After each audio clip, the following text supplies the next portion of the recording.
Hello again, everyone. Edwin Learnard back once again. In this YouTube astrological segment, I'm going to be talking about what I believe are the five luckiest zodiac signs. And yes, this does apply and pertain to the sun, moon, and ascendant. Now, as far as the luckiest zodiac signs go, well, the first one, I'm going to say number one, I think unequivocally is Sagittarius. It is ruled by Jupiter. It is a masculine sign. It's very positive energy. Sagittarius, often brings luck to other people. There's something about their aura, their presence, the fact that they're very benevolent. They encourage others to be positive, to expand their horizons and go outside the box, so to speak. They're very, they're about thinking in the abstract. They have good vision.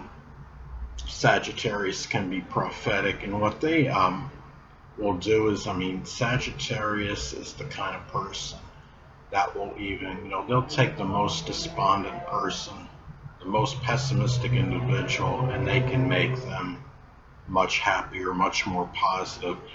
They're very jocular as well. They like to joke. Jupiter is connected with humor.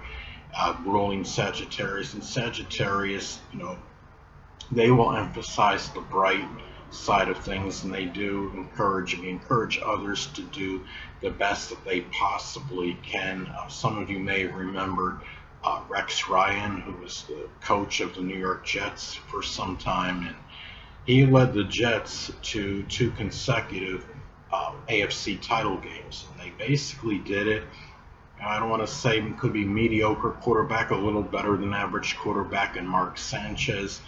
And it was something that seemed nearly unattainable. But with Sagittarius is they're so exuberant and so positive, that energy rubs off on other people and they create luck for others. Sagittarius does seem to be that kind of person, though. They're the ones, if there's a $5 bill laying around, they're the ones that seem to run into it more so than most people. And Sagittarius, again, I will put them at the number one spot because they are, there is just something, with them which is just such a positive energy and aura. And the thing about it is, Sagittarius is often very outdoorsy too, and people in athletic, and when you're sports minded, athletic, and you're in the outdoors, that creates more positive energy. It better promotes more well-being for yourself, and you feel more positive. And a lot of times when you're more of a positive person, it can yield more positive results. So anyway, well, the next sign I'm going to talk about, but number two, Pisces, actually. Yes, Pisces is a feminine sign. It is, considered, negative because it's feminine, but keep in mind that Jupiter is, rules Pisces as well. It rules Sagittarius, but Pisces is ruled by Neptune and Jupiter. And Pisces, even though it's, they're, being a feminine sign, they can generally be negative, but they still have some energy in them, with the Jupiter rulership that gives some inspiration, that actually they give hope to others.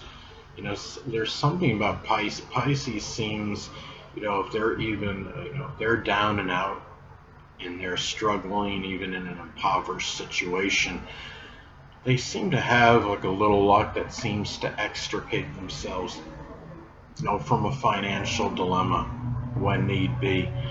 And the thing about Pisces too is the fact that they're idealistic, and they're similar to Sagittarius because with Pisces idealism, they can inspire those to new heights, to do what's unattainable. Remember, Pisces is connected with the imagination, so Pisces can have that ability to be able to, do things that might seem more dreamlike, that might seem unattainable, for some of those on our mundane plane. You have former New York Knicks head coach Pat Riley was either Sun in Pisces or Sun in Aries, depending on birth time. I wouldn't be surprised if he had a Sun in Pisces, because what he did during the time with the New York Knicks, he seemed to inspire them to do things that would be seemingly unattainable or unthinkable. What Pat Riley did, and it was in the 1992 second round playoff series against the Chicago Bulls. He led the Knicks to getting them to 2-7 games against the Bulls. They actually managed, he inspired the Knicks to push the Bulls 2-7 games. Yes, they ultimately lost the series, but the Knicks, I'm sure, won the hearts of a lot of New York fans at that time. In Pisces, there is something with them where they have that ability to encourage, like Sagittarius, not quite to the level of Sagittarius, because Sagittarius is a masculine sign, it's more positive than Pisces is, but because Pisces again has that Jupiter, they have Neptune rulership, but also the Jupiter rulership. That gives them the combination of Jupiter and Neptune may give them that ability to encourage themselves and others to do things, to have certain luck with dreams that might seem that are unattainable. And anyway, and also I think their altruism and benevolence, the ability for them to sacrifice for others, may bring them that luck and fortune as well. And now the next thing, and Jupiter is, rules, Jupiter does again rule Sagittarius and Pisces. Now, the next sign I'm going to talk about, I'll put them at number 3, the zodiac sign Cancer. Yes, again, Cancer is, a feminine sign like Pisces. But Cancer, surprisingly a little bit to me, that Jupiter is in its exaltation in Cancer. And it's hard for me to really understand, why that is. I had to actually, I had to look something up about this, and I've incorporated some of my own, reason for this. And Jupiter, one thing I believe, this is on me though, is that I think, Jupiter, the fact that it's in its exaltation in Cancer, maybe it has something to do with the fact that Jupiter is about vision. Jupiter rules what's visionary. And the zodiac sign Cancer corresponds with that latter part of life. And Jupiter, the zodiac sign Cancer may be fortunate in the latter part of life, especially. Maybe because of this, when you have, vision, you could see what could be positive for later on in life. Maybe this has something to do with Jupiter's exaltation in the zodiac sign Cancer. And the thing about this as well is that Jupiter, the fact that you have the planet, it's benevolent, it has some connection with protection. Cancer is very protective. They're able to often nurture what they have and be able to save it for some time. I would save as well, which could include assets, possessions, money.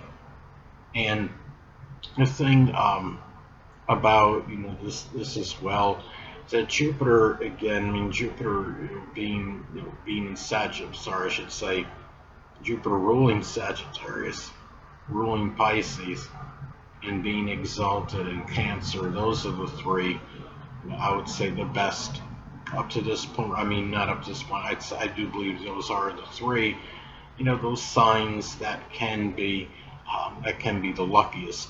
And the thing about, and also too, Jupiter is connected, with happiness. It's a feeling. But the zodiac sign Cancer is about feelings. So the thing about it is Jupiter is in its exaltation in Cancer, possibly because of that as well. And the zodiac sign Cancer, also the fact that they, it's a sign that rules, the home, the family. And Cancers often do have, are meant to have that home in the family, and that's something that's obviously very important, significant in life. I don't have hardly any family at this point in time. My family is pretty much annihilated for all intents and purposes.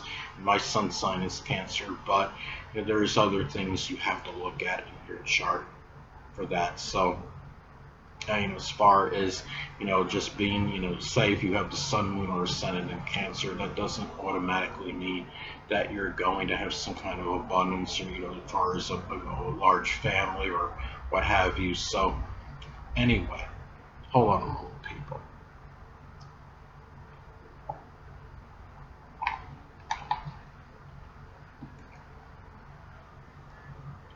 Sorry about that, I'm back. But anyway, now the next sign I'm going to get into, number 4, fourth luckiest zodiac sign on average. I'm going to go with the zodiac sign Taurus. Now Taurus is, the thing about Taurus, what's interesting is that, okay, I know Jupiter is not, is not in its dignity or exaltation in the zodiac sign Taurus, but Venus does rule Taurus. Venus is about money. Taurus is the sign of material wealth, and keep in mind too that in a solar or natal chart, the zodiac sign Sagittarius often falls on the 8th house cusp for Taurus, and the 8th house is connected with support and shared resources. Taurus is luckier than they may even be cognizant of, because Taurus is the sign, it's fortuitous, for support from others. Not all Taurians, are created equal. They're not all about, prosperity and affluence and wealth, but Taurus does seem to manage to get the money when they need it. They're very seldom broke or completely bankrupt. I understand this because I'm a Taurus ascendant, as many of you may know.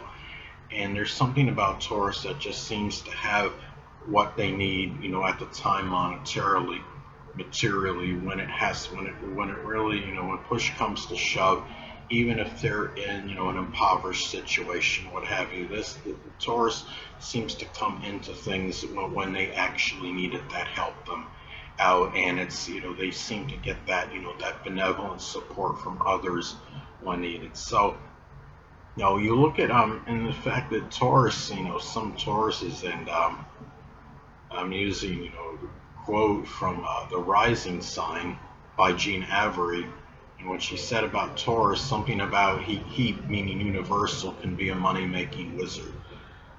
And they, this Taurus also has very good ideas, formulating financial plans, getting themselves out of a rut when necessary.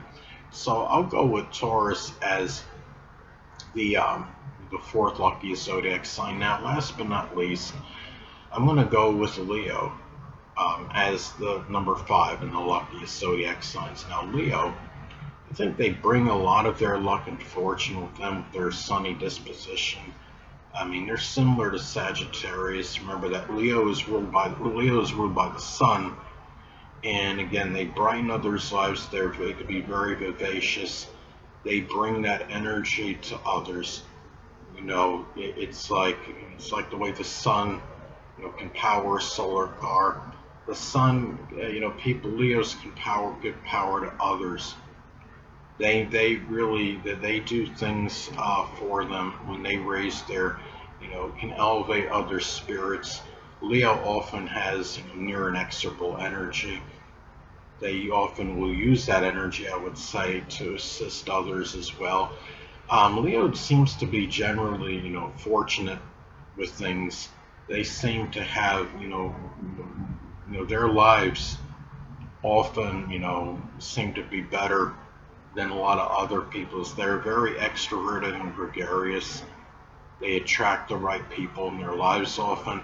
Many people that have a Leo sun, moon, or ascendant are in, the acting, entertainment industry, and they're often very good ones as well. Tom Cruise, I believe, has a Leo moon. Clint Eastwood has a Leo moon. Jack Nicholson is Leo rising. Al Pacino has a Leo ascendant. It goes on. You'll see a lot of these in Edward Norton. He's has a Leo sun. There's just, I mean, Leo is that sign of the actor. They're very charismatic. You know, they bring a lot of energy to people, and they inspire others. You know, similar like Sagittarius, they help promote others' lives. Um, Leo is really just about general confidence and self-assuredness. You know, Sagittarius is more about, you know, just being generally optimistic and enthusiastic, and that seems to rub off on others. Leo's own confidence in themselves and their self-assuredness, I think, rubs off on others. So it makes it for Leo. You know, I like them as a number 5 in the luckiest zodiac sign ranking. Also, to keep in mind that Leo, in a solar or natal chart, often has the zodiac sign Sagittarius on the 5th house cusp of investments and speculation. So it makes, so that helps give them some luck in that area in life, and that's where, you know, a lot of people, you know, when they do things, you know, it matters with investment and speculation, they go wrong and they run out of their money. But with Leo, even though they're extravagant, sometimes, well, Leo sometimes will, you know, go low in the money department, but they usually have it in them, I would say, to pick it back up, because again, you have, you know, Sagittarius on the cusp of the 5th house, often in the solar or natal chart for Leo, and they are, you know, very positive people, and they seem to attract, in many cases, a lot of fame, and comes fortune with that as well. So anyway, people, that'll conclude this YouTube astrological segment. Until next time, Edwin Learnard saying stay well.